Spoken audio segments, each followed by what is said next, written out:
పోయిన వారం ఏమి నేర్చుకున్నాం? సొంతగా చెప్పాలా? పోయిన వారం దేని గురించి చెప్పుకున్నాం? ఒకవేళ పోయిన వారం గుర్తు లేకపోతే అంతకుముందు వారంతా చెప్పండి, అట్లయినా పర్లే. విడిచి పారిపోము. కీలకమైన అంశం ఏంటి? కీలకమైన అంశం పోయిన వారం విడిచి పారిపోవాలి, కరెక్టే. దేని గురించి నేర్చుకున్నాం పోయిన వారం? దేవుని యొక్క పరిశుద్ధాత్మను దుఃఖపరచుకుడి. ఆయన కనుక మనం దుఃఖపరిచి, ఆయన కనుక మనం త్రోసివేస్తే, పరిశుద్ధాత్మ కనుక మనలో నుండి ఆర్పివేస్తే, మనలో ఉన్న పరిశుద్ధాత్మ దేవుణ్ణి మోసగిస్తే నష్టపోయేది ఎవరంటే మనమే. విమోచన దినం వరకు మనకి పరిశుద్ధాత్ముడు ఎంతైనా అవసరం. వేరే వాళ్ళంటే చూడండి, వాళ్ళు ఏమైనా తప్పులు చేస్తూ ఉంటే ఎదుటి వాళ్ళు చెప్పాలి వాళ్ళకి, కానీ దేవుని ప్రజలంగా మనకి ఎవరు చెప్పాల్సిన పని లేదు. చాలాసార్లు ఏం చేస్తూ ఉంటుంటే మనమే ఎదుటి వాళ్ళకి, వాళ్ళు తప్పులు చేస్తూ ఉన్నప్పుడు వాళ్ళకి ఈ మాట తాకాలని చెప్పేసి ఇండైరెక్ట్గా మాట్లాడుతూ ఉంటారు చాలామంది. కానీ దేవుని ప్రజలంగా మనకు అవసరం లేదు అది. ఎందుకంటే వాళ్ళు మనల్ని ఏం చేస్తారు, వాళ్ళు ముందుగానే మన గురించి విమర్శ చేయకముందే ఆల్రెడీ మనలో ఉన్న పరిశుద్ధాత్మ ఏం చేస్తాడు, విమర్శ చేస్తూనే ఉంటాడు. మన హృదయమే మన మీద దోషారోపణ చేస్తుంది. ఒకరితో మనకు అవసరం లే, వాళ్ళే మనకు వచ్చి చెప్పాల్సిన పని అంతకంటే లేదు. ఇంకా మనుషులన్నా మోసపోవచ్చేమో కానీ పరిశుద్ధాత్మ దేవుడు ఏం చేయడు, మనల్ని మోసపుచ్చాడు. కాబట్టి ఏం చేస్తారైనా పరిశుద్ధాత్మ దేవుడు మనకు సమస్తను జ్ఞాపకం చేసి మనం ఎటు నడుచుకోవాలో, ఒకళ్ళు తప్పు చేస్తే దాన్ని ఒప్పింపజేసి మనల్ని నడిపిస్తూ ఉంటాడు. కాబట్టి ఈ పరిశుద్ధాత్మ దేవుడిని మనం మోసగించేస్తే, పరిశుద్ధాత్మ దేవుని దుఃఖపరిస్తే మనమే మోసగించుకుంటాం. అప్పుడు మనకి ఏముండదు. అందుకనే ఉంటుంది కదా తిమోతి పత్రికలో, వాత వేయబడిన మనస్సాక్షి. ఒక వాత పడింది అనుకోండి, వాత మీద గీకిన చలనం రాదు. నాకు వీపు మీద ఒక వాత ఉంటుంది. నాకు చిన్నప్పుడు కాదు, చదివేటప్పుడే ఏదో ఇన్ఫెక్షన్ అయితే అక్కడ ఒక వాతల్లాగా ఉంటుంది. ఎప్పుడైనా దురద పెడితే గోకుందామంటే అక్కడ స్పర్శ దొరకదు, కానీ దురద పెడతా ఉంటుంది, చర్మం సాగుతూ ఉంటుంది అక్కడ. కారణం ఏంటంటే వాత వేయబడితే అక్కడ ఏముండదు, చలనం ఉండదు. అట్లనే మనం కూడా పరిశుద్ధాత్మ దేవుని దుఃఖపరిచి ఆయన ఆర్పివేస్తే మన మనస్సాక్షి ఎట్లా ఉండదు, పనిచేయదు. ఇక అప్పుడు ఏం చేస్తామంటే ఇక మనం చేసిందే కరెక్ట్లే అని అనుకొని మనమే మోసగించుకున్న వారంగా ఉంటాం. అందుకనే ఎఫెసీల గురించి పోయిన వారం మనం చూసుకున్నాం. అందుకనే ప్రకటన గ్రంథం 2వ అధ్యాయంలో ఫస్ట్ సంఘం ఏ సంఘానికి రాస్తాడు? ఎఫెసీ సంఘానికి రాస్తాడు. ఏమని రాస్తాడు ఎఫెసీ సంఘానికి? ప్రకటన గ్రంథము 2వ అధ్యాయము. ప్రకటన గ్రంథము 2వ అధ్యాయంలో ఇక్కడ మంచిగా ఈ ఎఫెసీ సంఘాన్ని గురించి మంచిగా సాక్ష్యం ఇస్తూనే వాళ్ళలో ఉండేటువంటి లోపాలను కూడా ఇక్కడ పరిశుద్ధాత్ముడు చూపిస్తూ ఉంటాడు. చూడండి 2, 3, 4 వచనాలలో, నీ క్రియలను, నీ కష్టమును, నీ సహనమును నేను ఎరుగుదును, నీ దుష్టులను సహింపలేవనియు, అపోస్తులు కాకయే తాము అపోస్తులమని చెప్పుకుని వారిని పరీక్షించి వారు అబద్ధికులను నీవు కనుగొంటివనియు, నీవు సహనము కలిగి నా నామము నిమిత్తము భారము భరించి అలయలేదనియు నేను ఎరుగుదును. అయినను మోదు నీకుడిన ప్రేమను నీవు వదిలితివి, మోపవలసి ఉన్నది పడితివో.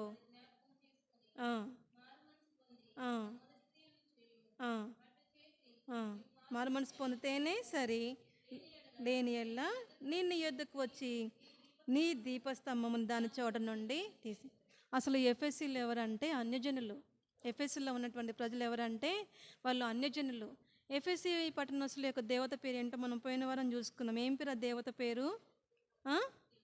అర్తెమీదేవి. అర్తెమీదేవి. ఇది ఎఫెసీ సంఘం గురించి ఎక్కడ రాయబడుతుంది అంటే అపోస్తుల కార్యములు 19వ అధ్యాయం. అపోస్తుల కార్యములు 19వ అధ్యాయంలో ఇదంతా మనం చదువుకోం. కానీ ఇక్కడ ఎఫెసీకి వస్తాడనమాట. ఎవరు వస్తారు? పౌలు వస్తాడు. అయితే అక్కడ చూసినప్పుడు 1వ వచనంలో చూస్తే, ఎఫెసీకి వచ్చి కొందరు శిష్యులను చూచి మీరు విశ్వసించినప్పుడు పరిశుద్ధాత్మను పొందితిరా అని వారిని అడుగ్గా. ఎవరిని చూచి? శిష్యులు. అంటే శిష్యులైనంత మాత్రాన్ని రక్షణ పొందినట్లు అంటే అది కూడా కాదని అర్థమైందా? అంతకుముందు వారిని చూసుకున్నాం. యాజకుడైనంత మాత్రాన దేవుని ఎరిగినట్లు కాదు. అట్లనే ఇక్కడ శిష్యులైనంత మాత్రాన అది నిజమైన బాప్తిజం కూడా కాదు, సంపూర్ణమైన రక్షణ కూడా కాదు. అయితే ఇక్కడ శిష్యుల దగ్గరకు వచ్చినప్పుడు ఈ యొక్క పౌలు అడుగుతాడు అనమాట, మీరు విశ్వసించినప్పుడు బాప్తిసం పొందుతారా అంటే, అయ్యా అసలు మా పరిశుద్ధాత్మను పొందుతారా అంటే, పరిశుద్ధాత్మ అంటే అసలు మాకు తెలియదయ్యా అని చెప్తారనమాట. అప్పుడు ఈ పౌలు వారికి ఏం చేస్తాడు, కొద్దిసేపు సువార్త చెప్పి, అట్లా కాదయ్యా, యేసు నామమున, యోహాన్ నామమున కాదు మనం తీసుకోవాల్సింది, లేకపోతే పాస్టర్ల నామంలో కాదు మనం తీసుకోవాల్సింది, లేకపోతే పెళ్ళి అని చెప్పి పెళ్లి నామంలో కాదు తీసుకోవాల్సిన బాప్తిస్మం, కానీ ఎవరి నామంలో తీసుకోవాలా, యేసు నామం. యేసునామం ద్వారా బాప్తిజం తీసుకున్నప్పుడు మాత్రమే మీరు పరిశుద్ధాత్మ యొక్క వరం పొందుతారని చెప్పి వాళ్ళు చెప్పినప్పుడు వాళ్ళు ఏం చేస్తారంటే ఆ మాటను నమ్మి వాళ్ళు మళ్ళీ బాప్తిజం తీసుకుంటారు. ఎంతమంది బాప్తిజం తీసుకున్నారు అక్కడ?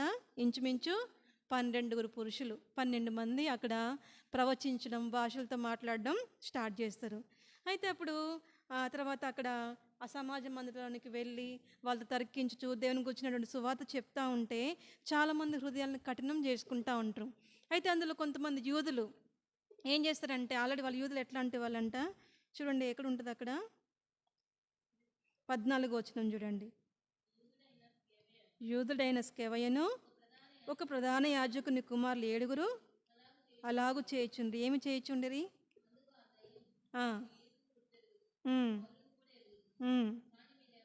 నేను ఎరుగను. 13వ వచనం చూడండి. అప్పుడు దేశ సంచారులను మాంత్రికులు నేను కొందరు, పేరుకి ఎవరు వీళ్ళు? యూదులు. యూదులు కాకయే తాము యూదులు మనం చెప్పుకున్న వారిని నువ్వేం చేస్తున్నావు? పరీక్షిస్తున్నావు. ఇక్కడ చూస్తే వీళ్ళు యూదులే, కానీ వీళ్ళు ఏం చేస్తూ ఉన్నారు? మంత్రిస్తూ ఉన్నారు. చాలామంది దేవుని పేరు పెట్టుకుంటారు, కానీ ఏం చేస్తూ ఉంటారు? చాలా ఉపయోగిస్తారు. ఏమైనా జ్వరం వస్తే, లేకపోతే ఏమైనా అయితే తాయతులు కట్టిస్తూ ఉంటారు, లేకపోతే దిష్టి తగిలిందని చెప్తూ ఉంటారు, లేకపోతే చాతపడి చేసి ఇప్పటికీ చాతబడులు నమ్ముతూనే ఉంటారు దేవుని యొక్క ప్రజలు. అయితే ఇక్కడ కూడా యూదులనే పడే వాళ్ళు దేవుని యొక్క ప్రజలే, కానీ వీళ్ళు ఏం చేస్తూ ఉన్నారంట? ఎట్లాంటి పనులు చేస్తూ ఉన్నారు వీళ్ళు? పౌలు ప్రకటించు యేసుతోడు మిమ్మల్ని ఉచ్చాటన చేయుచున్న మాట చెప్పి దెయ్యములు పట్టిన వారి మీద ప్రభువైన యేసు నామమును ఉచ్చరించుటకు పూనుకొనిరు. ఎవరు వీళ్ళు? యూదులే. అంతకుముందు యేసు నామమును వాళ్ళు ఉపయోగించలేదు, కానీ ఏవో చేశారు, కొన్ని క్రియలు, సూచక్రియలు చేస్తూ వచ్చారు. ఎప్పుడైతే పౌలు వచ్చి పౌలు యొక్క అద్భుత కార్యములను చూచి అనేకులు ఆయన విశ్వాసం ఉంచుతూ ఉంటే, అబ్బాయి ఇది దెబ్బలే ఉంది కదా, మేము కూడా అట్లా మంత్రిస్తే మా దగ్గర కూడా చాలామంది వస్తారు కదా, పౌరులాగా మేము కూడా పేరు ప్రఖ్యాతులు సంపాదించుకోవచ్చు కదా అని అనుకొని యేసునామం పేట ఉచ్చరించడం, మంత్రించడం స్టార్ట్ చేస్తారు. వాళ్ళు మంత్రాలు వాళ్ళకి అలవాటైంది కాబట్టి ఇది కూడా ఒక నామం అని చెప్పి యేసునామంలో మంత్రించడం మొదలుపెట్టినప్పుడు అప్పుడు దెయ్యాలు ఏమంటున్నాయంటే అక్కడ 15వ వచనంలో, అందుకు ఆ దెయ్యము, నేను యేసును గుర్తెరుగుదును, పౌలును కూడా ఎరుగుదును, కానీ మీరెవరని అడగగా. దెయ్యాలకు కూడా తెలుసు ఎవరు దేవుని ప్రజల్లో, ఎవరు దేవుని యొక్క ప్రజలు కానివారు. అందుకే చాలామంది ఏం చేస్తారు, దెయ్యాలు పట్టినప్పుడు ఎవరు పడితే వాళ్ళు పోవద్దు ప్రార్థన చేయడానికి, వెళ్ళిపోతారు. చేతులు పెట్టి ప్రార్థన చేయడానికి పోతే దెయ్యం మొత్తం హిస్టరీ చెప్పేస్తుంది, మన హిస్టరీ. కాబట్టి ఏమైనా లోపాలు ఉంటే సరి చేసుకొని, లోపాలు లేని వాళ్ళు పోయి ప్రార్థన చేస్తే మంచిది. దీని గురించి ఒకసారి తిమోతి అంకులే చెప్తారు, చనిపోయారు అంకుల్, తిమోతి అంకులు. అయితే ఒకనికి దెయ్యం బట్టి చర్చిలో కూర్చోబెట్టారంట. ప్రార్థన చేద్దామని చెప్పేసి అందరూ కూర్చున్నారంట. చేతి మీద తలబెట్టి ప్రార్థన చేస్తూ ఉంటే, నీకు 2 పిల్లలు కదరా, నువ్వు వచ్చి నాకు ప్రార్థన చేస్తావు అన్నదట ఆ దెయ్యం, కూర్చున్న దెయ్యం. ఆ తిమోతి అంకులు చెప్తే మాట అంటాడు, జాగ్రత్త, దెయ్యాలకి నీ హిస్టరీ మొత్తం తెలుసు. అందుకే ఇక్కడ దెయ్యాలు కూడా ఏమంటున్నాయి అంటే, నాకు యేసు అంటే ఎవరో తెలుసు, పౌలు అంటే ఎవరో తెలుసు, కానీ మీరెవరో నేను ఎరగనని చెప్పేసి ఏం చేస్తుంది ఆ దెయ్యము? 16వ వచనంలో, ఆ దయ్యం పట్టినవాడు ఎగిరి వారి మీద పడి వారిలో 2 లొంగదీసి గెలిచెను. అందుచేత వారి దిగంబరులై గాయము తగిలి ఆయన నుండి చాలు. అట్లా అనేకులు ఈ ఎఫెసీ పట్టణంలో వీళ్ళెవరంటే అన్యజనులైనటువంటి వీళ్ళు ఈ యొక్క పౌలు ద్వారా ఏం చేస్తారంటే ప్రభువైన యేసుని అంగీకరిస్తూ ఉంటారు. అప్పుడు ఏం జరిగిద్దంటే అక్కడ 23, 24 వచనాల్లో చూస్తే,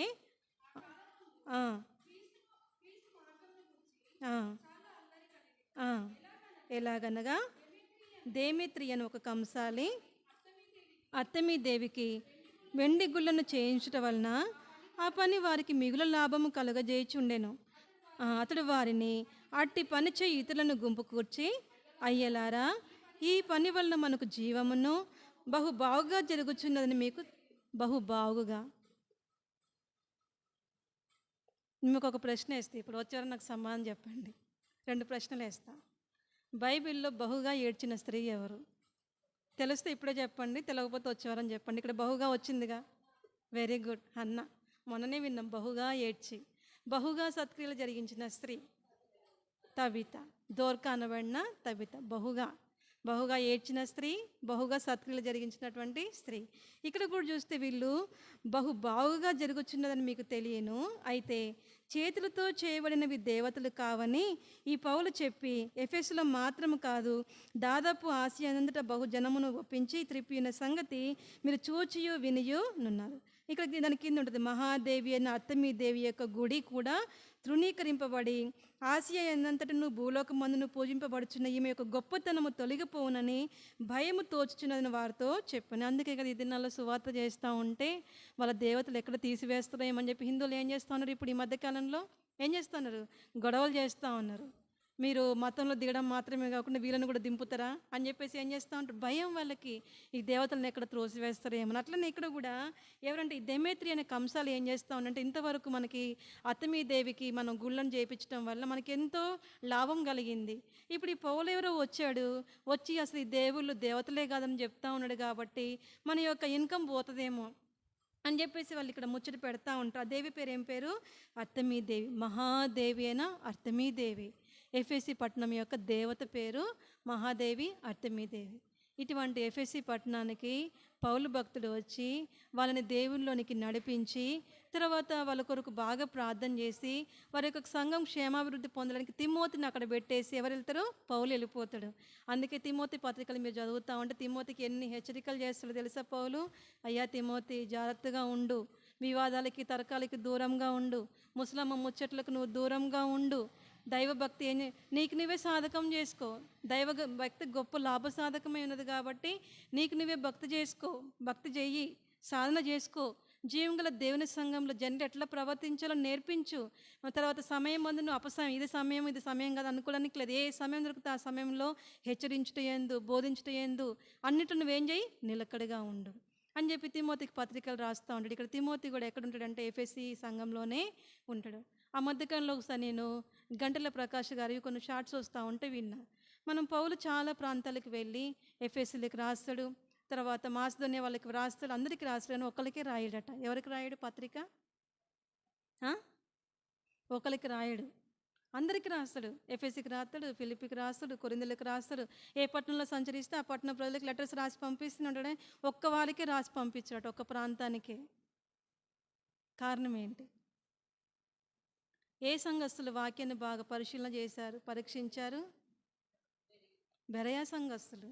అందుకే బెరయా సంఘస్థులకి పత్రిక రాయాల్సిన అవసరం రాలేదట పౌలకి. కారణం ఏంటి? చెప్పింది చూసుకుంటూనే ఉన్నారు, పరీక్షలు చేస్తూనే ఉన్నారు, గట్టిగా వాళ్ళకి ఎందుకు పత్రిక రాయడం అని చెప్తా వచ్చాడు. విన్నా నేను. ఎఫెసీలకు రాశాడు, ఫిలిప్పీలకు రాశాడు, కొలొస్సీలకు రాశాడు, కొరింథీయులకు రాశాడు, కానీ బెరయా వాళ్ళకి ఎందుకు రాయలేదంటే వీళ్ళు ఆల్రెడీ పరీక్షిస్తూనే ఉన్నారు, అలా ఉందో లేదో చూసుకుంటూనే ఉన్నారు, ప్రతిదినం చూసుకుంటూనే ఉన్నారు, వాళ్ళ ప్రవర్తన బాగానే చూసుకుంటాను. అయితే ఎఫెసీ సంఘంలో చూస్తే వీళ్ళు ఆల్రెడీ అన్య జనాంగం కాబట్టి వీళ్ళు ఎక్కడ తొలగిపోతారు అని చెప్పేసి అక్కడ తిమోతిని, అక్కడ సంఘం క్షేమాభివృద్ధి చెందడానికి, అక్కడ తొలగిపోకుండా ఉండడానికి తిమోతిని అక్కడ పెట్టినట్లు మనం ఎక్కడ చూస్తామంటే ఎఫెసీ పత్రికల్లో చూస్తాం.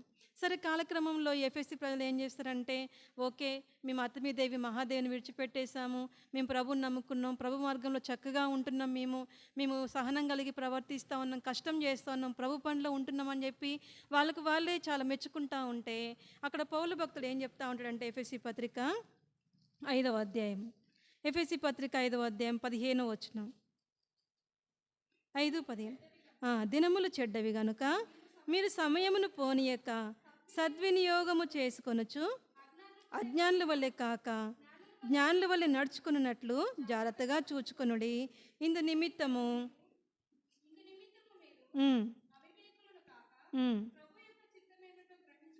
చాలు. ఇక్కడ వీళ్ళు ఎట్లా ఉన్నారంటే చూస్తే 14వ వచనంలో, అందుచేత నిద్రించుచున్న నీవు మేల్కో. మనం చాలాసార్లు ఒక భ్రమలో ఉంటాం, ఏంటంటే ప్రభు మనల్ని రక్షించుకున్నాడు, ఇక మన లోకం నుంచి కుటుంబం నుంచి వేరైపోయినాం, మంచిగానే ఉన్నాం, భక్తి చేస్తున్నాం, చక్కగా ప్రతిరోజు బైబిల్ చదువుకుంటా ఉన్నాం అని తృప్తి పడుతూ ఉంటాం, కానీ ప్రభువుకు ఆ తృప్తి ఇష్టం లేదు.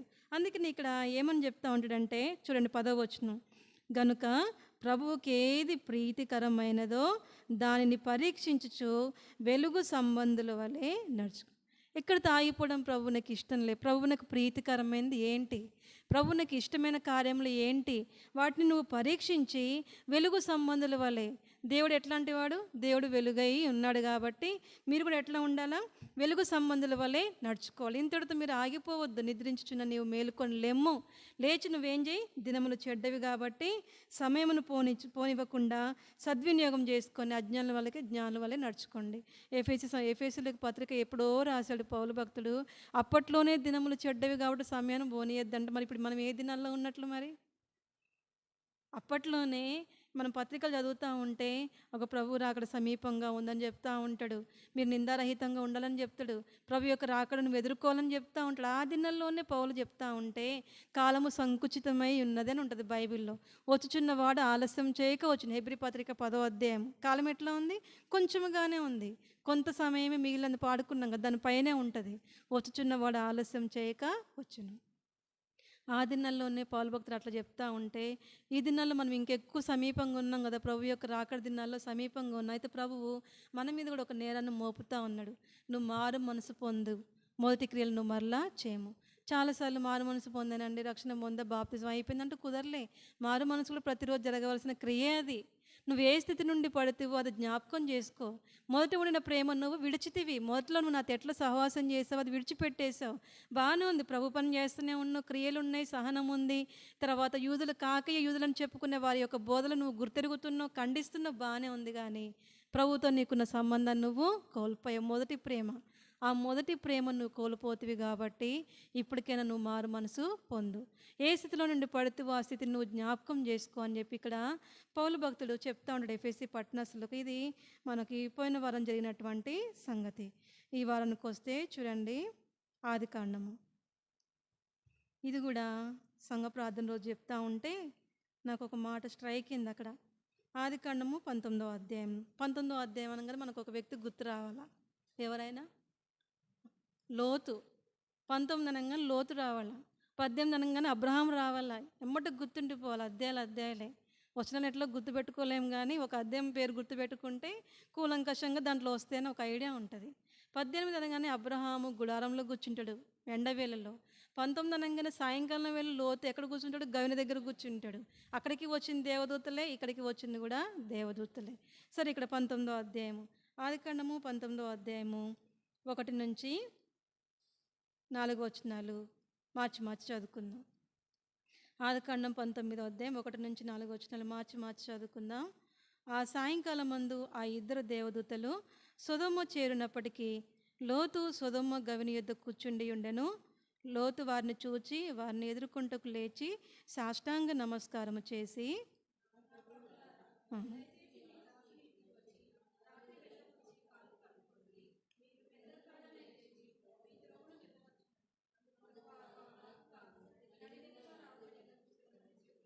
అయినను అతడు మిక్కిలి బలవంతం చేసినప్పుడు వారు అతని తట్టు తిరిగి అతని ఇంట ప్రవేశించిరి. అతడు వారికి విందు చేసి పొంగని రొట్టెలు కాల్చగా వారు భోజనము చేసిరి. నా చాలు 3 వచనాల వరకు చాలు. అతడు వారికి విందు చేసి, ఇది అంతకుముందు వారం సంఘ ప్రార్థనప్పుడు చెప్తా ఉంటే చదువుతూ ఉన్నా. అతడు వారికి విందు చేసి, ఎవరు విందు చేసి? లోతు ఒక్కడే. మనం 18వ అధ్యాయంలోకి పోతే అక్కడికి దేవదూతలే సేమ్ చూడండి. అక్కడ దేవదూతలు వస్తే ఆయన సాష్టాంగ నమస్కారమే చేస్తాడు. అబ్రహాము అయ్యగారు మీరు ఎందుకే కదా వచ్చిందని చెప్పి ఇంట్లో చేర్చుకుంటాడు, ఆతిథ్యం ఇస్తాడు. ఇక్కడ చూస్తే లోతు కూడా దేవదూతలు వచ్చిన వాళ్ళకి ఎదురుబడి సాష్టాంగ నమస్కారం చేసి, అయ్యలారా మీరు మా ఇంటికి రండి, మా ఇంట్లో రాత్రిపూట పడుకోండి, ఆతిథ్యం చేస్తున్నాడు. ఆతిథ్యం చేయ మరొకడి అని ఉంటుంది బైబిల్, హెబ్రీ 13:1. ఆతిథ్యం చేయ మరొకడి. సేమ్ అబ్రహాంలాగానే. ఎందుకంటే లోతు కూడా నీతిమంతుడు, సాక్షాత్ దేవుడే నీతిమంతుడని సాక్ష్యం ఇస్తే మనం ఎవరో లోతు నీతిమంతుడు కాదని చెప్పడానికి పేతురు రాసిన 2వ పత్రికలో ఉంటుంది. ఆ నీతిమంతుడైన లోతు ఎవరు? నీతిమంతుడు. అందుకనే అబ్రహాం కూడా పైన అధ్యాయంలో చూస్తే, ప్రవ్వా నువ్వు కోపపడకపోతే ఇంకొకసారి ప్రవ్వా ధూముధూలినైనా నేను తెగిస్తున్న ప్రవ్వా, ఒక 5గురు కనిపిస్తే మాంతవా అంటే 5గురు లేరు, ఒకడే ఉన్నాడు నీతిమంతుడు. ఎవరు? లోతు ఒక్కడే నీతిమంతుడు, సొదొమ గొమొర అంతట్లో కూడా. అయితే ఇక్కడ బాగానే ఉంది, అబ్రహాం లాగానే లోతు కూడా చేశాడు. కానీ ఇంటికి వెళ్ళిన తర్వాత అతడు వారికి విందు చేసి, అంటే అతనికి కుటుంబం సహకరించట్లా. ఎవరికి? లోతుకి. మంచి ఇక్కడ అబ్రహాం చూడండి, చక్కగా మంచిగా పని వాళ్ళ దగ్గరకు పోయాడు, శారమ్మ దగ్గరికి పోయాడు, అమ్మ తల్లి తొందరగా నువ్వు రొట్టెలు చేసుకొని, ఎంత సహకారం కదా. ఈరోజు కుటుంబాలలో భార్యలు ఎట్లా ఉండాలంటే భర్తలకి అట్లా సహకారులుగా ఉండాలి. నువ్వు చేసుకో, ఎవరిని పడితే వాళ్ళని రమ్మంటావు, మొత్తం నీ ఇష్టమే, నువ్వే చేసుకుని వండి పెట్టుకోరా, అది నాకెందుకు, ఇంత ఎండబెల్లో అవసరమా వంటలు చేయడం అని చేస్తే ఏం చేస్తూ ఉంటారు, గొడవ పెట్టుకుంటూ ఉంటారు. లేకపోతే సనుక్కుంటూ గునుక్కుంటూ సనుగు కొనక బలవంతం కాకుండా ఆతిథ్యం చేయాలా. పేతృపత్రికలో ఉంటుంది. ఎట్లా సనుక్కోకుండా సనగద్దు, అట్లని బలవంతంగా కూడా చేయొద్దు, హృదయపూర్వకంగా చేయాలి ఏది చేసినా సరే. అబ్రామ్కి అక్కడ శారా ఎంత సహకారిగా ఉంది కదా. అన్ని తులముల పిండి ఎన్ని ఎన్ని 3 మానికల మెత్తని పిండి తెచ్చి, మానిక అంటే కేజీన్నర నేను చెప్పారు పోయినసారి. కేజీన్నర అంటే 3 మానికలు అంటే ఎంత, 4.5 కేజీలు. ఒక అర కేజీ పిండితేనే చెయ్యి పోతుంది మంది పిసుకుతేనే. అట్లాంటిది ఆమె శారా ఏమన్నా వయసు ఆమెన, అప్పటికి ఆమెకి 89 సంవత్సరాలు శారాకి. అంత ముసలావిడ, ఆమె వయసును లెక్క చేయకుండా పోయి నువ్వు అర్జెంటుగా 3 మానికల పిండి చేయంటే అసలు అసంభవం కదా అది. కానీ అక్కడ శారా ఎదురు మాట చెప్పిందా. అందుకనే శారా గురించి అక్కడ పేతృపత్రికలు రాయబడింది. శారా తన భర్త అయినటువంటి అబ్రాహాముని యజమానుడిని పిలుచుచు లోబడి ఉండుట చేత తనను తను అలంకరించుకుంది. అది క్రియ, సత్క్రియ, క్రియ ద్వారా అలంకరించుకుంది. అయితే ఇక్కడ చూస్తే లోతు దగ్గరకు వచ్చేసరికల్లే ఒంటరి పోరాటం పాపం. అతడు వాడిని పిలుచుకున్నాడు, ఇంటికి తీసుకొచ్చింది బాగానే ఉంది, భార్య ఉన్నారు, 2 ఆడపిల్లలు ఉన్నారు, వయసు వచ్చిన ఆడపిల్లలు. ఎందుకంటున్నా అంటే వాళ్ళకి పెళ్లి సంబంధాలు కూడా కుదిరినాయి అంటే అర్థం ఏంటి, వాళ్ళు యవన ప్రాయంలోకి వచ్చిన ఆడపిల్లలు, వాళ్ళు ఎంత పని చేయొచ్చు ఇంట్లో ఉన్నప్పుడు. కానీ అక్కడ భార్య కానీ పిల్లలు కానీ వచ్చినట్లు లేదు. కానీ అతడు వారికి విందు చేయించి అట్లా వాళ్ళ కుటుంబంలో లోతు ఆతిథ్యం ఇస్తూ ఉంటాడు. లోతు చాలా నీతిమంతుడు, దేవుని యొక్క నామం ఎరిగిన వాడే. కానీ తన యొక్క నీతిని బట్టి కుటుంబాన్ని ఏం చేసుకోలేకపోయాడు, రక్షించుకోలేకపోయాడు. చూడండి ఎంత బాధాకరమైన విషయం ఏంటంటే, అట్లా ఇంటికి ఎవరైనా వచ్చినప్పుడు, తీసుకువచ్చినప్పుడు భార్యలు సహకరించకపోతే ఎట్లా ఉంటుందో అర్థం చేసుకోవడానికి నేను ఈ మాట చెప్తా ఉన్నా. నాకు నాకు ఆ రోజున అట్లా స్ట్రైక్ అయింది. అతడు వారికి విందు చేయించడం ఏంటి, ముందు అధ్యాయంలో చూస్తే చక్కగా శారా గబగబ చేసి పెట్టిందే, కానీ లోతుగా చూస్తే ఇట్లాంటి సహకారం లేదు. అందుకే ఎంత బాధపడి ఉండొచ్చు లోతు. అందుకే పేతురు రాసినటువంటి 2వ పత్రిక 2వ అధ్యాయము, పేతురు రాసినటువంటి 2వ పత్రిక 2వ అధ్యాయము 6, 7 వచనాలు, 8 వచనాలు. 2 పేతురు 2వ అధ్యాయము 6, 7, 8 వచనాలు. మరియు ఆయన సొదొమ గొమొర్రాలను పట్టణములను భస్మము చేసి ముందుకు భక్తిహీనులకు వారికి వాటిని దృష్టాంతముగా ఉంచుటకై వాటికి నాశనము విధించి బహు బాధపడిన నీతిమంతుడగు లోతును తప్పించెను. ఆ నీతిమంతుడు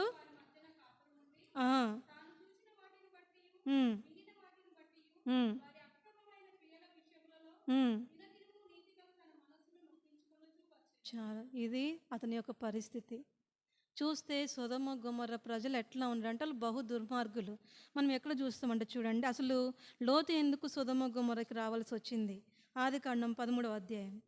ఆదికాండం 13వ అధ్యాయంలో చూస్తే అక్కడ అబ్రాముకి లోతుకి పశువుల సంపద విస్తరిస్తుంది. అప్పుడు లోతు పశువుల కాపర్లకి అబ్రాము పశువుల కాపర్లకి కలహాలు వస్తూ ఉంటాయి. అప్పుడు అబ్రాము ఏం చేస్తాడంటే, అప్పటికి ఆ ప్రాంతంలో ఎవరున్నారు, ఆ కాలం ముందు కనానీయులు, పెరిజ్జీలు, వాళ్ళు ఎవరు, దేవుని ఎరగని వారు.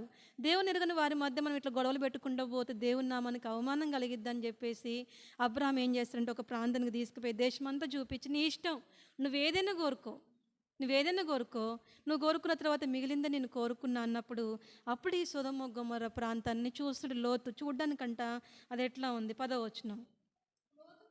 లోతు తన కన్నులెత్తి యోర్దాను ప్రాంతం అంతటిని చూచెను. యెహోవా సొదొమ గొమొర్రా అను పట్టణములను నాశనము చేయక మునుపు సోయరుకు వచ్చు వరకు అదంతయు యెహోవా తోట వలెను నీళ్లు పారు దేశమై ఉండను కాబట్టి అది ఏర్పరచుకుంటాడు. మరి అక్కడ 12వ వచనంలో చూస్తే, 13వ వచనంలో చూస్తే సొదొమ మనుషులు ఎట్లా ఉన్నారట మరి, చాలు బహుపాపం. ప్రాంతాన్ని చూసుకున్నాడు కానీ ప్రజలను చూసుకోలే లోతు. ప్రాంతం అయితే ఎట్లా ఉంది, చూడ్డానికి బాగుంది, నీరు బారుతూ ఉంది, మనం పశువులను ఎక్కడెక్కడికో పట్టుకుపోవాల్సిన పనులే, మంచిగా పచ్చిక ఉంది, మంచిగా మేత ఉంది, అక్కడే నీటి కళ్ళు బారుతూ ఉంది. చూడ్డానికి అసలు ఎట్లా ఉందంట, అది ఎట్లా ఉంది, అది యెహోవా తోటలాగా. ఏంటి యెహోవా తోట? ఏదైనా తోటలో 4 శాఖలు బయలుదేరుతాయి కదా. ఏం పేర్లు వాటి పేర్లు, నదుల పేర్లు చెప్పు. యూప్రటీసు, గిహోను, హవీలా, ఇంకొకటి ఫస్ట్ది మర్చిపోయి లాస్ట్ నుంచి చెప్పుకుంటూ వస్తున్నారు. ఏంటి 4 నదులు? పీషోను, అది వెనక నుంచి చెప్పుకుంటూ వస్తాను. పీషోను, గీహోను, హవీలా, తర్వాత హిద్దకేలు. హిద్దకేలు దానికి ఇంకొక పేరేంటి? హిద్దకేలుకైనా ఇంకొక పేరు యూప్రటీస్ అని. 4వది యూప్రటీస్. సరే, 4 నదులు ఏదేను తోట వలె ఉండెను, దేవుని తోట వలె ఉండను. కాబట్టి తోట బాగుంది కదా అని చెప్పేసి లోతు ఏం చేస్తారంటే సొదొమ గొమొర ప్రాంతాన్ని ఏర్పరచుకుంటారు. సరే, అక్కడ ఒక గుడారం కూడా వేసుకుంటారు లోతు. అది నెలలో గుడారాలే. ఎంత ధనవంతులైనా టెంటే. గుడారం అంటే ఏంటి? టెంట్. ఎప్పుడంటే అప్పుడు వీక్కుని వెళ్ళిపోవడమే. ఇక వస్తు సంపద ఏం ఉండవు ఆ దినాలలో. ఓన్లీ పశువుల సంపద. ఇప్పుడు ఈ దినాల్లో మనం ఇల్లు ఖాళీ చేయాలంటే ఒక లారీ నిండిపోవాల్సిందే. మంచాలు రావాలా, బీరువాలు రావాలా, ఫ్రిడ్జ్లు రావాలా, ఏసీలు రావాలా. ఆ దినాల్లో ఎంత సులభం అంటే ఒక మూట వేసుకొని ప్రయాణం చేయొచ్చు. వండుకోవడానికి 2 గిన్నెలు ఉన్నాయా లేదా? ఇంతకు మించి ఏం లేవు ఆ దినాలలో. ఏమైనా ఉంటే పశు సంపద మాత్రమే. గుడారాలు అందుకే గుడారాల్లో వేసుకుని అంత ధనవంతులైండి కూడా సాదా సీదగా వాళ్ళ కాళ్ళని వెళ్ళబుచ్చుతూ ఉండేవాళ్ళు. సరే, ఇక్కడ 13వ అధ్యాయం చూస్తే లోతు ఎక్కడ గుడారం వేసుకుంటాడంటే సొదొమ దగ్గర తన గుడారమును వేసుకున్నాను. సొదొమ మనుషులు ఎట్లా ఉన్నారు?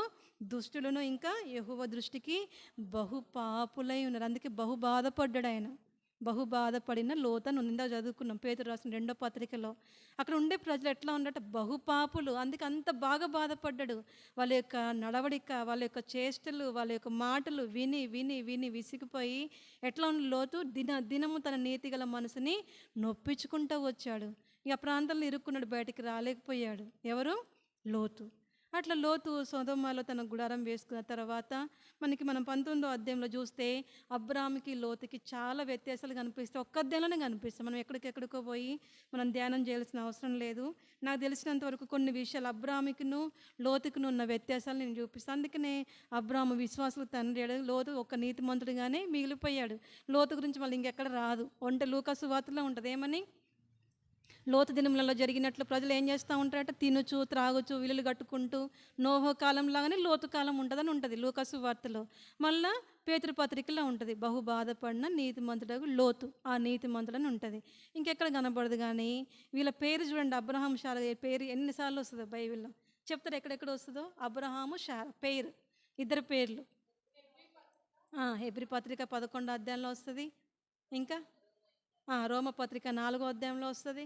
ఇంకా ఇద్దరివి పేతురు రాసిన పత్రికల్లో కూడా వస్తుంది. ఇందా చెప్పే కదా, తన భర్తను యజమానుని పిలుచుచు అలంకరించుకుంది శారా అని. అక్కడ కూడా అబ్రహాము శారా. యెషయా గ్రంథంలో కూడా వస్తుంది. ఎక్కడ వస్తుంది చూడండి. యెషయా గ్రంథం 50 అనుకుంటా, 45 అట్టుంది. యెషయా గ్రంథము మిమ్మును కనిన శారా అని చెప్పేసి 51వ అధ్యాయం. యెషయా గ్రంథం 51వ అధ్యాయం 2వ వచనం.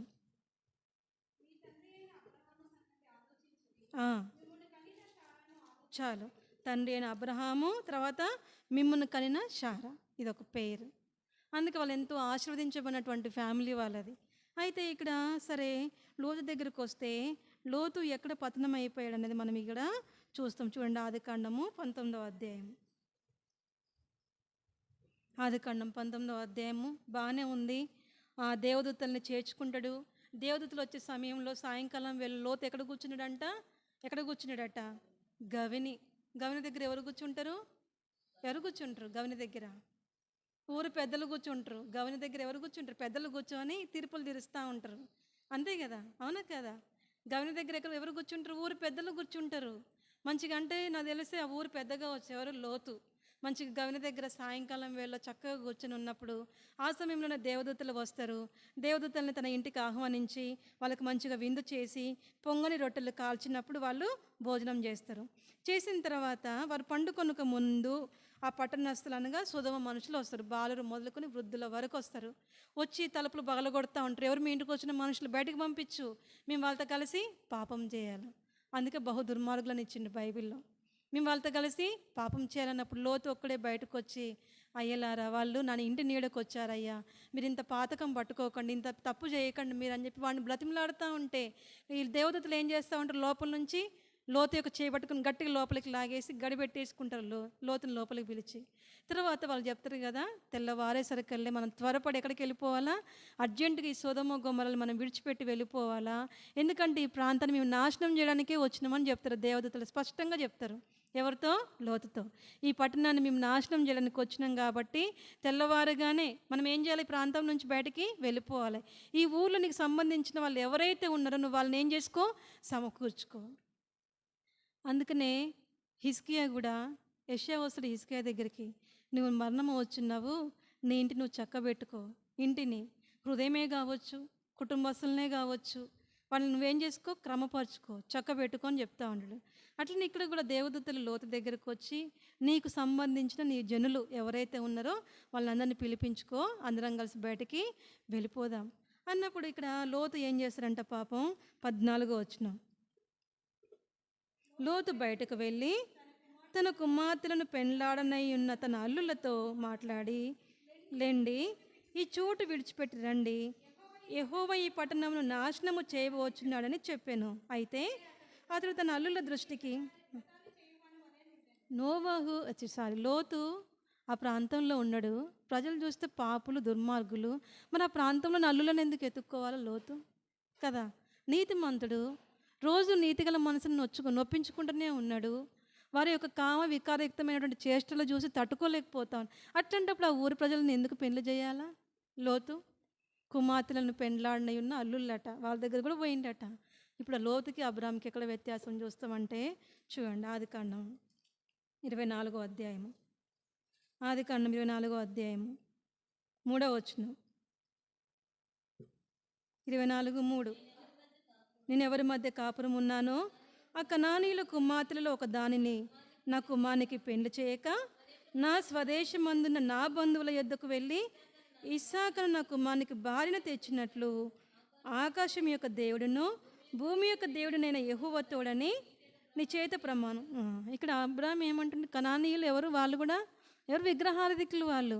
నేను ఎవరి మధ్యనైతే కాపురం ఉంటున్నానో ఆ ప్రాంత ప్రజలైతే నేను చేసుకొని నా కుమారునికి, ఇక్కడ వాళ్ళైతే నాకు వద్దు. 3వ వచనంలో ఏమంటున్నాడు, నేను ఎవరి మధ్య కాపురం ఉన్నానో ఆ కనానీయుల కుమార్తెలో ఒక దాని నా కుమారునికి పెళ్లి చెయ్యక. చూడండి ఎంత వ్యత్యాసము. అబ్రాహాము కనాను పట్టణం, కనాను దేశంలో నివసిస్తూ ఉన్నాడు. అప్పటికి కనానీయులు కనాను దేశంలో ఉన్నారు, 7 జాతుల వారు ఉన్నారు. వాళ్ళు కూడా చాలా విగ్రహార్థికులు, బహుపాపులు, దేవుని ఎరగని వారు. వారి మధ్యనే అబ్రాహాము కాపురం ఉంటూ ఏమంటా ఉన్నాడు, ఈ ప్రాంత ప్రజలనైతే నేను పెళ్ళి నాకు మనకు చెయ్యను, నువ్వు నా స్వదేశం ముందు పో, నా దేశం, నేను ఏ దేశం అయితే విడిచిపెట్టి వచ్చానో ఆ దేశానికి వెళ్ళు, నా బంధువుల ఎద్దుకు వెళ్ళి నా కుమారునికి ఒక కుమార్తెను నువ్వు తీసుకొని రా. పెద్ద దాసుడైనటువంటి ఎలియాజర్తో ప్రమాణం చేయించుకుంటా ఉంటాడు. ఇక్కడ అబ్రాహాముకి లోతుకున్న వ్యత్యాసం మనం చూస్తాం. లోతు నీతిమంతుడే, కానీ ఏం చేశాడు లోతు? ఏం చేశాడు? ఆ ప్రాంతం యొక్క ప్రజలతో బియ్యం పొందడం కరెక్టేనా లోతు? కదా, ఎంత తప్పు చేసినట్లు అక్కడ. కానీ అబ్రాహాం చూస్తే ఎట్లా అన్నాడు, కనాన దేశస్తులు ఎవరిని కూడా పెళ్లి చేయాలి. తర్వాత చూడండి ఆదికాండం మరలా 19వ అధ్యాయంకి వచ్చేద్దాం. 19వ అధ్యాయము 15వ వచనం, తెల్లవారినప్పుడు ఆ దూతలు లోతును త్వరపెట్టి, లెమ్ము, ఈ ఊరి దోష శిక్షలో నశించిపోకుండా నీ భార్యను ఇక్కడ నున్న నీ 2 కుమార్తెలను తీసుకుని రమ్మని చెప్పిరి. అతడు తడవు చేశాను. తడవు చేయడం అంటే సర్దడం. ఏం సర్దుకుంటున్నాం మరి లోతు? బయటకు వెళ్ళిపోవాలంటే ఏమైనా ఉన్నాయేమో, థింగ్స్ ఏమైనా ఉన్నాయేమో లోతుకి. ఏం చేస్తా ఉన్నాడు? తడవు చేస్తే చాలా అనర్థాలు జరుగుతూనే ఉంది బైబిల్లో. మోషే కొండ దిగుట తడువు చేయగా ప్రజలు ఏం చేస్తూ ఉన్నారు? పోత దూడని తయారు చేసేసుకున్నారు, తింటూనే ఉన్నారు, త్రాగుతూనే ఉన్నారు. ఐగుప్తులోంచి తీసుకొచ్చిన మా దేవత ఇదే అని చెప్పి పోత దూడకి మొక్కుబళ్ళు చేస్తూ ఉన్నారు, బళ్ళు అర్పిస్తూ ఉన్నారు. ఇది తడువు చేయొద్దు. తడువు చేసిన వాళ్ళు ఉన్నారు బైబిల్లో, తడువు చేయక త్వరపడ్డ వాళ్ళు కూడా ఉన్నారు. ఇక్కడ చూడండి, ఇందాక ఆదికాండం 18వ అధ్యాయంలో చూస్తే దేవదూతలు వచ్చినప్పుడు అబ్రాహాం ఏం చేశాడు? అక్కడ త్వరపడ్డాడు. త్వరపడి శార దగ్గర కూడా పోయి నువ్వు త్వరపడు, ఏం చేయొద్దు, నువ్వు జాగు చేయొద్దు. పనిలో జాగు చేయవాడట నష్టమునకు సోదరుడంట. భలే ఉంటుంది అన్నమాట. బద్ధకస్తుడు, పనిలో జాగు చేయవాడు, ఇట్లనే ఏం చేస్తూ ఉంటారు? తడువు చేస్తూ ఉంటారు. వాడట నష్టానికి సహోదరుడట వాడు. సామెతల్లో ఉంటుంది అన్నమాట. కొన్ని బాగుంటాయి సామెతల మాటలు. అయితే ఇక్కడ తడవు చేస్తూ ఉంటే దేవదూతల బలం అంతా ఎవరికి బలం, ఎవరికి తొందరపాటు కలగాల, మనకి కలగాల త్వరపాటు. మనకి దేవుని యొక్క ఉగ్రత వస్తుందని వాక్యం వినిపింపజేస్తా ఉన్నాడు, మనం త్వరపడాలి. కానీ దేవుడు వచ్చి దాన్ని మనల్ని లాక్కోవడం రాదు, బయటకు లాగడం కాదు, మనకే ఉండాలి ఆ ఆలోచన. దేవదూతలు వచ్చారు, డైరెక్ట్గా చెప్పేశారు, అయ్యా మేము ఈ ప్రాంతాన్ని నాశనం చేయడానికి వచ్చాము, నువ్వు త్వరపడని ముందు రోజు చెప్పారు. అయినా సరే ఏం చేస్తాను, లోతు తడువు, జాగు, ఆలస్యం, ఏం కాదులే, నిర్లక్ష్యత లోతు యొక్క వైఖరి. అప్పుడు దేవదూతలు ఏం చేశారు, చేయి పట్టుకొని మరీ లాగాల్సి వచ్చింది లోతుని. లాగిన తర్వాత ఇక్కడ చూడండి 17వ వచనం.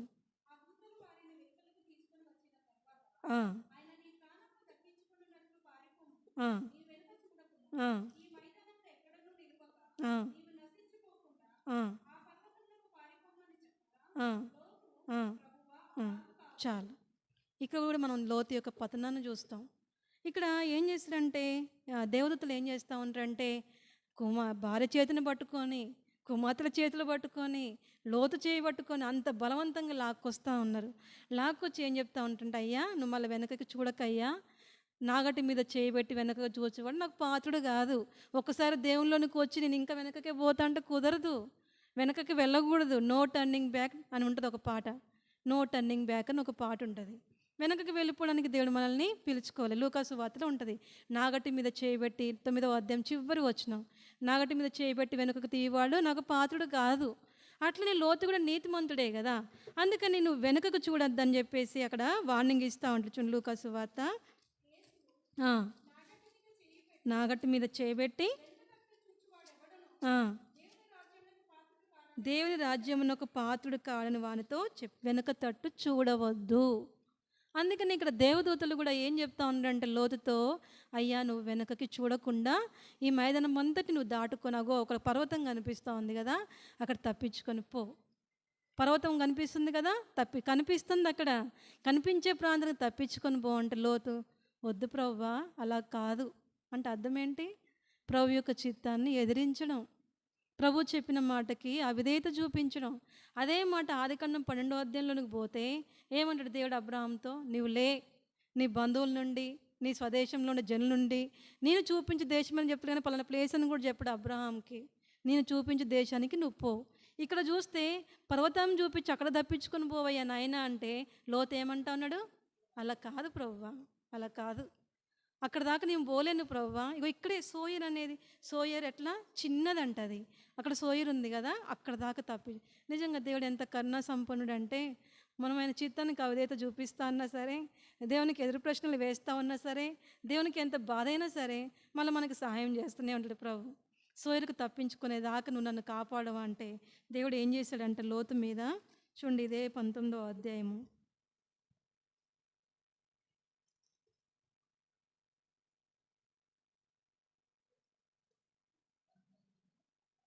19-20 వచనాల్లో ఇక్కడ నుంచి తప్పించుకొని పొమ్ము నువ్వు బ్రతుకుతావని చెప్పిన తర్వాత 21వ వచనం, ఆయన ఇదిగో నీవు చెప్పిన ఈ ఊరు నాశనము చెయ్యను, ఈ విషయంలో దేవుని చిత్తానికి అవిధేయత చూపిస్తున్నా సరే లోతు యొక్క మనల్ని ఎవరు అంగీకరించారు, దేవుడు.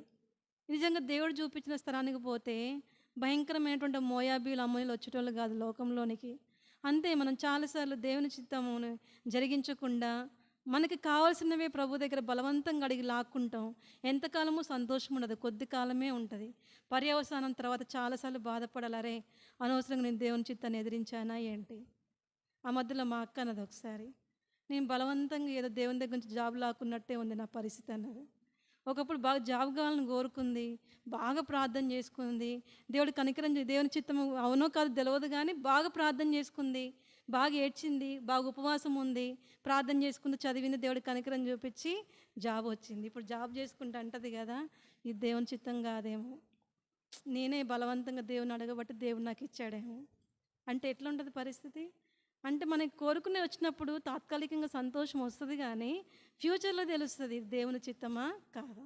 ఇక లోతు కూడా అయ్యా ప్రాంతానికి ఆ పర్వతానికి తప్పించుకొని పో అంటే ఈ లోతు ఏమంటా ఉన్నాడు, అలా కాదు ప్రభు, అక్కడ దాకా వద్దులే కానీ సోయర్ దాకా పోతా. సోయర్ ఎట్లాంటిదంట, చిన్నది.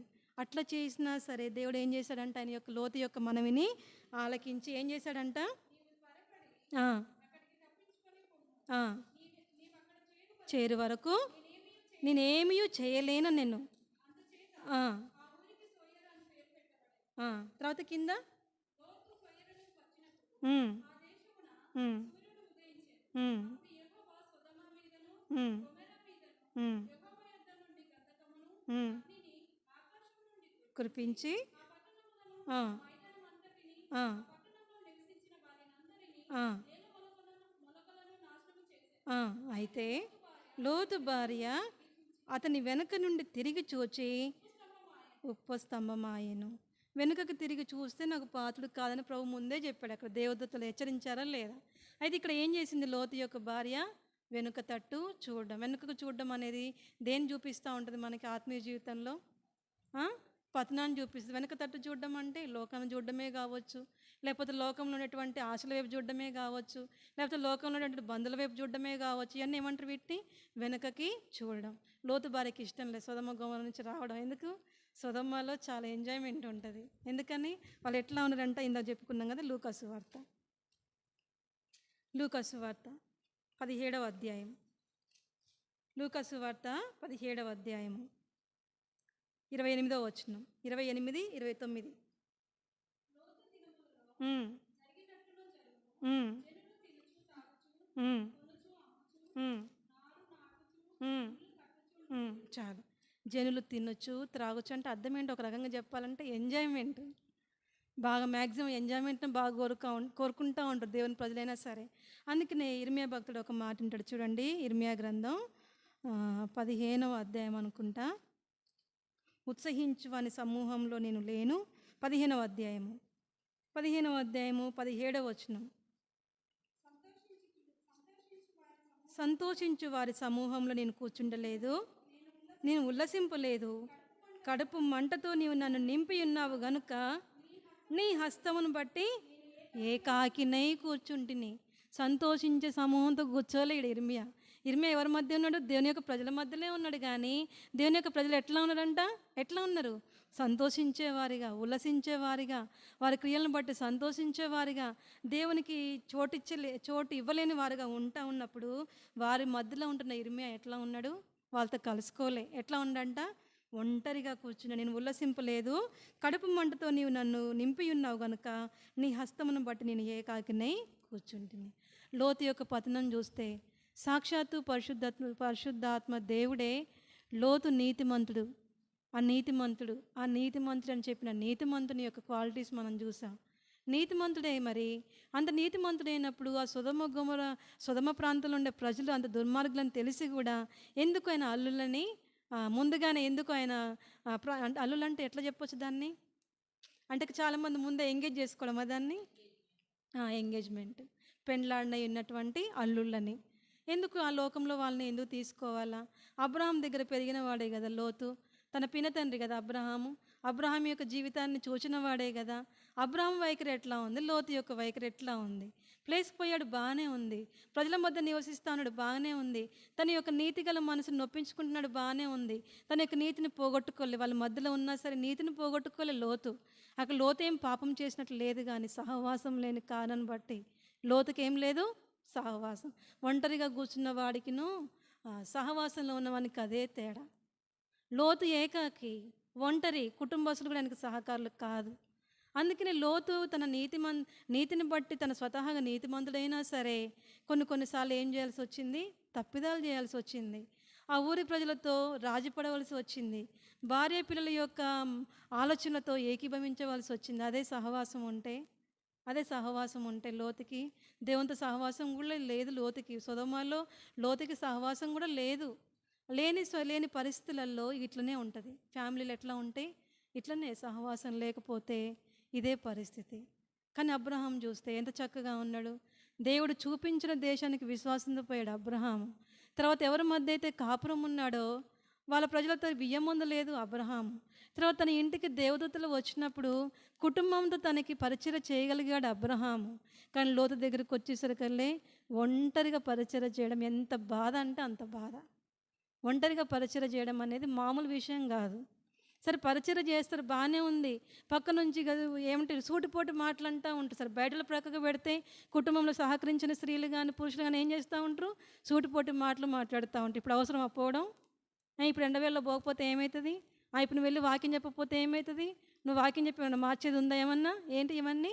ఆటంకాలు. కుటుంబం నుంచే తిరస్కారాలు, కుటుంబంలో నుంచే ఆటంకాలు. ఇది ఎంత భయంకరమైన పరిస్థితి అంటే, దేవుని సన్నిధికి వస్తున్నటువంటి మనం కూడా ఏం చేస్తూ ఉంటుంటే ఒకటే ప్రార్థన చేస్తాం, ప్రభువా నీ పరిచయలో మేము వాడబడాలా, కుటుంబంగా వాడబడాలని అంటావు. ఒకవేళ భర్తే పరిచయలో వాడబడతా ఉంటాడు, నీకు సమయం ఇవ్వకపోతే నువ్వు ఎట్లా ఉంటున్నావు? అప్పుడు విసుక్కుంటున్నావా? విసుక్కుంటావు. నువ్వు ప్రార్థన చేస్తేనే కదా దేవుడు కనుక మనం ఏది చేస్తామో అదే ఇస్తాడు ప్రభు. నువ్వు చేసావుగా, ప్రభువా నా భర్తను వాడుకో అయ్యా. మరి వాడుకుంటున్నాడు కదా, మరి నువ్వు ఎంత మేరకు సహకరిస్తున్నావు నీ భర్తకి? ఎప్పుడంటే అప్పుడు పోవాల్సి వస్తుంది, ఎప్పుడంటే అప్పుడు రావాల్సి వస్తుంది. అప్పుడు నువ్వు ఎట్లా ఉంటున్నావు నీ భర్తతో? అది పరీక్ష చేసుకోవాలి. లోతు కూడా ప్రార్థన చేస్తే మనమే అంగీకరించిండు, తప్పించుకోవడానికి ఛాన్స్ ఇచ్చిండు. అట్లే మనం కూడా మన జీవితంలో ప్రార్థన చేస్తూ ఉన్నాం. మనం ప్రార్థన చేసినే ఇస్తాను కదా ప్రభు. ఇచ్చినప్పుడు నువ్వు ఇంకా ఎందుకు అట్లా ఉంటున్నావు? సహకరించని దానిగా ఉంటున్నావా? లోతు వలె కుటుంబంలో ఒంటరిగా పరిచర్య చేసుకునేటువంటి పరిస్థితి నువ్వు తీసుకొస్తున్నావా లేదా?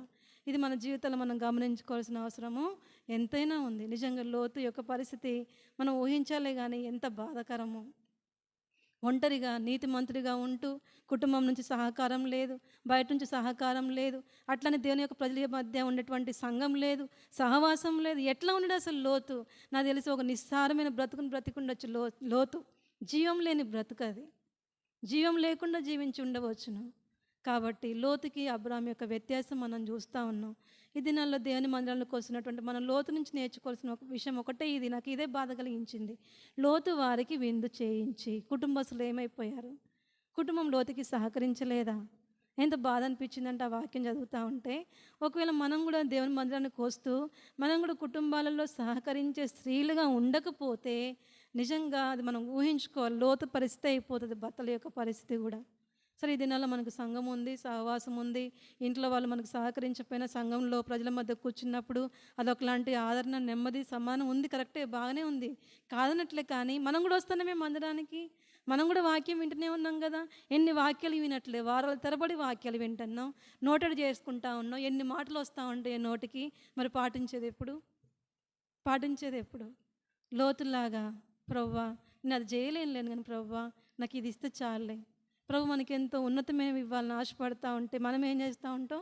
తాత్కాలికమైన వాటి కోసం ఏం చేస్తూ ఉంటాం? ప్రభువా నాకు ఇది ప్రభువా, అది కష్టం, అది నేను చేయలేను ప్రభువా, నాకు ఈ శ్రమలు వద్దు ప్రభువా, ఈ పరిస్థితి నుంచి తీసి ఇంకే పరిస్థితినే నేను దట్టుకుంటా, కానీ ఇది ఇయ్యద్దు నాకు. లోతులాగా దేవునికి చిత్తాన్ని ఎదిరిస్తూ ఉన్నామా? ఎదిరించి మనం మనవి చేస్తే ప్రభు ఆలకిస్తాడు, కాదనట్లే. కానీ లోతు పర్యవసానం ఎట్లా ఉంది? బిడ్డల యొక్క పర్యవసానం ఎట్లా ఉంది? కుటుంబం మొత్తం భ్రష్టులు అయిపోయారు, లోతు కుటుంబ సభ్యులు. లోతు ఒక్కడే మిగిలిపోయాడు. కాబట్టి మన జీవితంలో మనం కూడా దేవుని యొక్క చిత్తాన్ని ఎదిరించే వారంగా ఉండద్దు. మనకు ఉంటాయి కోరికలు, ఉంటాయి ఆశలు ఉంటాయి. దేవుడే చెప్పాడు, అడుగుడే మీకు దొరుకునన్నాడు. మీ సంతోషం పరిపూర్ణ, మీరు ఇదివరకు ఏది అడగలే నా నామం పేరట, మీ సంతోషం పరిపూర్ణమగినట్లు అడుగుడే మీకు ఇస్తా అన్నాడు. బాగానే ఉంది. ఎప్పుడు అడగాల? ఎట్లా అడుగుతా ఇస్తాడు ప్రభు అంటే ఒక కండిషన్ కూడా ఉంది. యోహాను సువార్త 15వ అధ్యాయం 8వ వచనం. యోహాను సువార్త 15వ అధ్యాయము 8వ వచనం. సారీ 7వ వచనం కూడా చదువు. నా యందు మీరును మీ యందు నా మాటలను నిలిచి ఉండిన ఎడల మీకేది ఇష్టమో అడుగుడి. నువ్వు ఫస్ట్ ఆయన నిలిచి ఉంటున్నావా లేదా? ఆయనలో నువ్వు నిలుస్తున్నావా? ఆయన వాక్యం నీలో ఉంటుందా? నువ్వు ఆయనలో ఉంటున్నావా? ఆయన వాక్యం నీలో ఉంటుందా? అప్పుడు అడుగు. నీకు ఇష్టమైనది ఏదైతే అడుగు, అది నీకు ఇస్తా అంటాడు ప్రభు. కండిషన్ ఏంటి? ఒక కండిషన్ ఉంది. నువ్వు ఆయనలో ఉండాలా, నిలకడగా ఉండాలా, ఆయన మాటలు నీలో ఉండాలా. అప్పుడు మనము మన సంతోషం పరిపూర్ణమైనట్లు అడిగితే అప్పుడు మనం ఏది అడిగినా సరే, మీకు ఇష్టమైనది ఏది అడిగినా సరే నేను మీకు అది అనుగ్రహిస్తాను. ఇది కండిషన్. కాబట్టి మనం ఏది అడిగినా సరే ప్రభులో ఉండి అడిగితే ఓకే, ప్రభు గ్రాంట్ చేస్తాడు, కాదనట్లే. కాకపోతే మనం దేవుని చిత్తాన్ని ఎదిరించి లోతులాగా అలా కాదు ప్రభువా, అట్లా వద్దు ప్రభువా, ప్రభుకే మనం సలహాలు ఇచ్చే వారంగా ఉంటే లోతు లాంటి పర్యవసనాలు కుటుంబాలుగా మనం కూడా ఎదుర్కోవాల్సి వస్తుంది. కాబట్టి అబ్రాము శారాల యొక్క పేర్లు ఎట్లా రాయబడ్డాయి? ఒక జంటగా పేర్లు. నిజంగా ఎంత మంచి ఫ్యామిలీ వాళ్ళది. భర్తకి భార్య సహకరించడం, భార్యకి భర్త సహకరించడం, ఎంత మంచి ఫ్యామిలీ. లోకంలో ధన సంపదలు మనకు అవసరం లేదు, అట్లా అని ఆస్తి అంతస్తులు అవసరం లేదు, పెద్ద బంగ్లాలు కార్లు విల్లాసాలు అవసరం లేదు. ఒకరికొకరు ఏకీభవించకుండా సంపద నుండి ఏం లాభం? ఏం లాభం? మనశ్శాంతి కోల్పోవడమే కదా. కానీ ఇక్కడ మనం కోరుకునేది ఏంటంటే అబ్రహాము శారల్లాగా ఒకరికొకరు సహకరించడం, దేవుని యొక్క పనిలో కుటుంబం యొక్క పనిలో సహకరిస్తే ఒక దినాన వీళ్ళ పేర్లు అయితే జీవగ్రంథం అందు వ్రాయబడ్డాయి, మన పేర్లు పరలోకంలో ఉండే జీవగ్రంథంలో రాయబడతాయి కదా. ఆయన సముఖంలో ఒక జీవగ్రంథం ఉందంట. మనం కనుక సరిగా జీవిస్తే మన పేర్లు రాయబడతాయి. మనం జీవించకపోతే తుడిచేస్తారట, ఎరేజర్ ఉందట. ఎవరు చెప్పారు? స్వామి అదే ఎవరు? యోనా బాబు అంకులు చెప్పారు. అదేంటి ఎరేజర్ కూడా ఉంటుందా పరలోకంలో? ఉంటుంది. గ్రంథంలో తుడిచివేయబడినంటే అర్థం ఏంటి? ఎరేజర్ ఉంటేనే కదా తుడిచివేసేది. కాబట్టి జీవ గ్రంథంలో ఉన్న పేర్లు అట్లనే ఉంటాయా? లేకపోతే నీ క్రియలను బట్టి ఇంత వాక్యం విని కూడా హృదయాన్ని కఠినం చేసుకొని దేవుడి దగ్గర ఎరేజర్ పెట్టుకొని చెడిపి అంటే నీ పేరు తొలగించేసుకునే దానిలాగా ఉంటావో నీకు నువ్వే పరీక్ష చేసుకోవాలి. కాబట్టి అబ్రహాముకి శారా లోబడి విధేయత చూపించి ఎట్లా అలంకరించుకుంది ఒకసారి మనం నేర్చుకున్నాం. శారా గురించి లోబడినుట చేత అలంకరణ, ఎట్లా శారా అబ్రహాముకి లోబడింది అనేది ఒకసారి మన సిస్టర్స్ మీటింగ్లో చూసుకున్నాం. అది అందుకే మీకు చెప్పట్లే నేను. నిజంగా అబ్రహాము శారాల యొక్క ఫ్యామిలీ ఎంత దీవెనకరంగా ఉంది. మేము మీ తండ్రి అయిన అబ్రహాము సంగతి ఆలోచించుడి, మిమ్మును కనిన తల్లి అయిన నీ శారా తల్లిదండ్రులుగా విశ్వాసులుగా వాళ్ళ జీవగ్రంథంలో వాళ్ళ పేరు రాయబడిన వాళ్ళగా కుటుంబాలు ఉంటే, పాపం లోతు కుటుంబం చూస్తే ఒక్కడి పేరే రాయబడ్డది దేవుని యొక్క జీవగ్రంథంలో.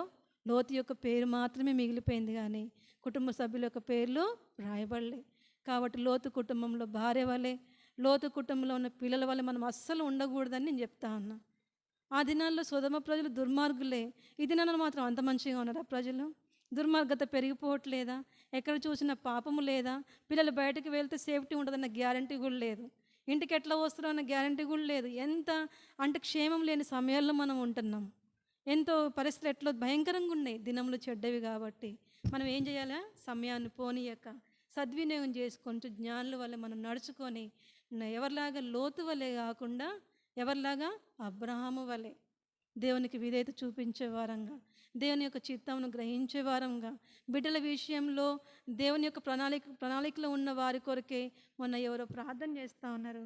దీపిక మొన్న ప్రేయర్ గ్రూప్లో యాడ్ చేస్తే ఒకరోజు నేను వాళ్ళ ప్రేయర్లో ఉన్నానమాట. ఎవరో ప్రార్థన చేశారు, ప్రభువా మా పిల్లలు బయటకు వెళ్తూ ఉన్నారు, మిమ్మల్ని నమ్ముకున్న ప్రజలు వాళ్ళకి ఫ్రెండ్స్ కావాలా. ఎందుకని? నమ్ముకున్న ప్రజలు ఫ్రెండ్స్గా ఉంటే ఇంకా బయటకు తొలగిపోయే అవకాశం ఉండదు. ఎవరో చేశారు ఈ మాట. మా పిల్లలు స్కూల్కి వెళ్తున్నారు. అను సిస్టరా, మంచిగా అనిపించింది. ఎక్కడెక్కడో చదువుతూ ఉన్నారు, ఏయో ప్రదేశాల్లో ఉంటున్నారు. ప్రభువా నిన్ను ఎరిగిన బిడ్డలను వాళ్ళకి నువ్వు ఎట్లా ఇవ్వు? ఫ్రెండ్స్గా ఇవ్వు. ఎంత మంచి ఆలోచన. అట్లా అబ్రహాము వల్ల విధేయత చూపించే వాళ్ళం ఉండాలా. లోతు కుటుంబాన్ని ఏలలేకపోయాడు, బలహీనుడైపోయాడు లోతు. నాకు తెలిసి తల్లి కూతుర్లు ఒక పార్టీ అయి ఉంటారు, ఆడల ముందు నెగ్గలేరు మగవాళ్ళు. ఇది మాత్రం వాస్తవం. చాలామంది భార్య పూరది అట్టుకోలేరు. ఇక పిల్లలు కూడా కలిసి ఈ మధ్య కాలంలో అమ్మోంటి పక్కనే పెద్ద గొడవ అంట వాళ్ళ కుటుంబంలో. ఇద్దరు కూతుర్లు లేచి తండ్రిని ఏడాపేడ మాట్లాడుతూ ఉంటే తల్లి ఒక్క మాట కూడా అనలేదట. నువ్వు ఎందుకు అట్లా తండ్రితో మాట్లాడుతున్నావు అని గద్దించలేదట. అంపనం చేసుకుంటూనే ఉందట. ఎన్ని మాటలు అనాలో అన్ని మాటలు అనేసట ఇద్దరు పిల్లలు. ఇంక పరిస్థితి ఏంటి? చదువుకునే పిల్లలు, ఈయన పోషిస్తేనే పోషించబడే పిల్లలు. అట్లాంటిది నువ్వు మాకేం చేస్తున్నావు అని చెప్పి మామూలు తిట్లు కాదు తండ్రిని. అది పరిస్థితి. లోతు భార్య పిల్లల్లాగా మళ్ళీ ఎవరు మళ్ళీ ఇల్లు? దేవుని యొక్క ప్రజలే, మందిరాలకు వెళ్ళే వాళ్ళే, చిన్నప్పుడు సండే స్కూల్ కలిగి ఉన్న పిల్లలే, పెద్ద చదువులు కూడా ఏం కాదు, ఇంటర్ దాకే వచ్చారు. ఎట్లా ఉంది వాళ్ళ పరిస్థితి? తండ్రి మీద ఎగబడుతూ ఉంటే తల్లి ఏం చేయాలో వచ్చి సముదాయించాలా. ఏవమ్మా నువ్వు ఎందుకు మాట్లాడట్లేదంటే ఆమె నోరు మూసుకుంది. ఎందుకు? ఆయన అట్లా చేస్తుంది కాబట్టి నా పిల్లలు మాట్లాడారు అంటే ఒక రకంగా ఎవరికి సపోర్ట్ చేసినట్లు ఆమె? పిల్లలకి. అది అట్లా లోతు కుటుంబంలో కూడా ఆ భార్య ఆ పిల్లలు, అందుకే కదా గయ్యాలతో ఉండడం కంటే మిద్ద మీద ఒక మూల నివసించడం మేలని అట్లా నివసించడేమో లోతు. ఎంత గయ్యాలై ఉండొచ్చు. ఎవరైనా ఇంట్లో ఒక విశ్వాసి ఉండి మిగతా వాళ్ళు విశ్వాసి కాకపోతే ఎన్ని గొడవలు జరుగుతాయో ఆ ఇంట్లో. ఒకరి మధ్య ఒకరికి ఏకాభిప్రాయం జరగదు ఆ ఇంట్లో. అట్లాంటి పరిస్థితి లోతుకి ఏంటిదంటే కుటుంబాన్ని ఏమంటారు దాన్ని, అజమాయిషి చేసేటువంటి అవి లేవు, రైట్స్ లేవు లోతుకి. చాలా పతనమైపోయాడు లోతు. మళ్ళీ నీతిమంతుడే, దేవుని ఎరిగిన వాడే, సొదొమ ప్రజల మధ్య ఉన్నప్పటికీ వాళ్ళ అలవాట్లను, తర్వాత వాళ్ళు చెప్పే మాటలు, వాళ్ళ యొక్క తినే తిండి, త్రాగే త్రాగుడు ఏవి అలవాటు చేసుకోలే, బాగానే ఉన్నాడు. కానీ తన యొక్క నీతిని బట్టి కుటుంబాన్ని ఏం చేసుకోలేకపోయాడు, కాపాడుకోలేకపోయాడు. ఆ నీతిమంతుడైన లోతు బహు బాధపడిన లోతు. ప్రజలు అట్లా ఉన్నారు, బహు దుర్మార్గులు కాబట్టే ప్రతిరోజు బహు బాధపడుతూ, నీతిగల తన మనసును నొప్పించుకుంటూ, దేవుని చిత్తాన్ని ఎదిరిస్తూ, కుటుంబాన్ని ఏలలేని పరిస్థితులలో ఎట్లా ఉన్న లోతు యొక్క పతన జీవితం. కాబట్టి మన జీవితంలో లోతు కుటుంబంలాగా మన కుటుంబాలు ఉండకూడదు. అబ్రహాము వలె మన పిల్లల విషయంలోనైతేనేమి, లేకపోతే శారా వలె భర్తల విషయంలో అయితేనేమి, అన్ని విషయాల్లో సహకరించే వారంగా ఉంటే ఒక దినాన మన పేర్లు కూడా జీవగ్రంథంలో వ్రాయబడతాయి. ప్రార్థన చేసుకుందాం.